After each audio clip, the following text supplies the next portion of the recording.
Joining us now to talk more about the economic fallout in Ukraine is Eran Guse. He's an associate professor of economics at Murray State University in Kentucky. Welcome to the show.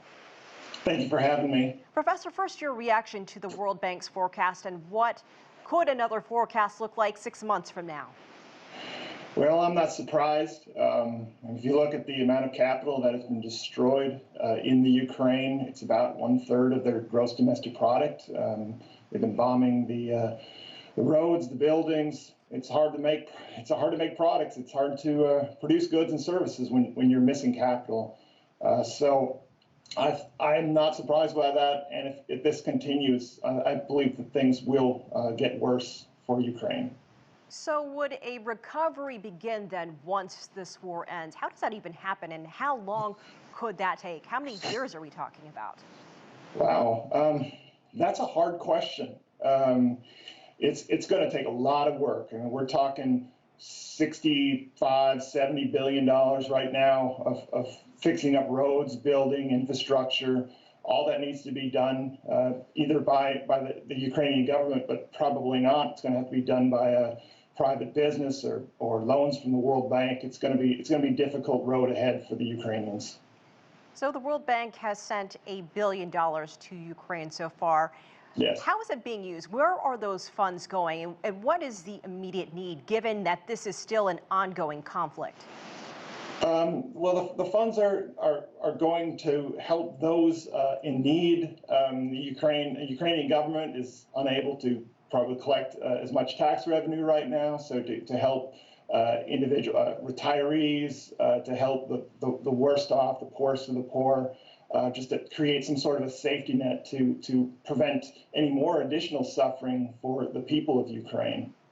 Right. I mean, not even to get to the businesses and getting infrastructure. People have lost their homes. They've lost everything.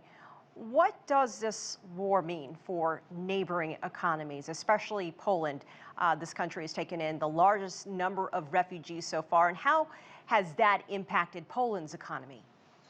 Well, in the short run, I think it's gonna be difficult on Poland, given the fact that this big influx of Ukrainians, people who can't speak the same language. They're going to need some support. But whether or not the Ukrainians decide to stay in Poland or go back to Ukraine after the war is over, I mean, it could actually create an improvement for the Poles. They could see some very educated individuals choose to stay in Poland, which could lead to an improvement of the Polish economy as well. But in the short run, I think this is going to be difficult for the Polish government and the Polish economy to take, to help these individuals out. And what about the global economy? How long will the global economy, not just in Europe, I mean, we're feeling it here in the United States, feel the effects of this conflict as long as it's happening? Yeah, it's going to continue on, and the Ukraine is one of the largest or the largest exporter of wheat.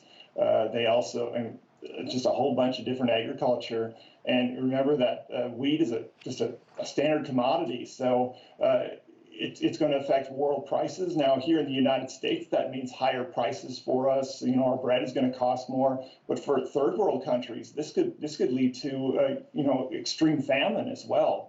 So I'm more worried about those types of nations, the effect that can have on them, because they're not going to be able to afford these additional high prices that we'll have to pay for the commodities coming out of the Ukraine as well as Russia.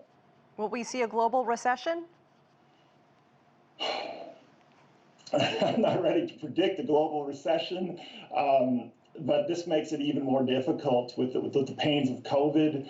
We're still trying to deal with the COVID crisis, and this additional problem with Ukraine and Russia is going to lead to higher prices. And it's a possibility that it could lead to a global recession, or just maybe some localized recessions in certain countries that would affect the most, say Poland and Germany and maybe Italy in Europe. But it may also, we might see that come to the United States as well. Professor, you touched on this a moment ago, just the amount of help that Ukraine would need to rebuild. So what would they need in terms, well, from the international community, should I say, so that citizens have an economy to go back to? I mean, what has to be done to even bring people back to get the economy going again? I think it's going to require a lot of different things. Hopefully, quite a bit of humanitarian aid from Ukraine's allies, from the United States, from Europe.